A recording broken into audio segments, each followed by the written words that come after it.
तो मुँह आज अपनो दान देत भाई अपनो दान निशान थे दान तो बढ़िया है मतलब दान तो ठीक ठाक है दान में कहीं छोड़ना पड़े थोड़ा जनरल भाई वर्डा तो थोड़ा दान खराब करिए माता छोड़ा ये तो बढ़िया है दान तो ठीक ठाक है अल्लाह से इतना पाए रहा वो देखो पानी जा रही पाइप में वेर और अपने तो पानी जा रही मुँह अटे साल रही हूँ साल पर में खेत में पावा और देखो थाने मुँह बताऊँ वो पानी जा रही देखो देख लीधो ने हाँ था भाई ने लाइक करो सपोर्ट करो फॉलो करो तार भाई ने खेती में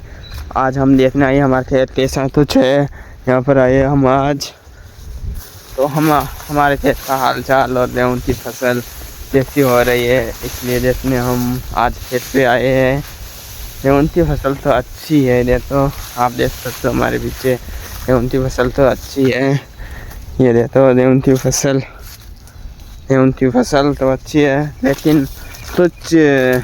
जानवरों की वजह से फसल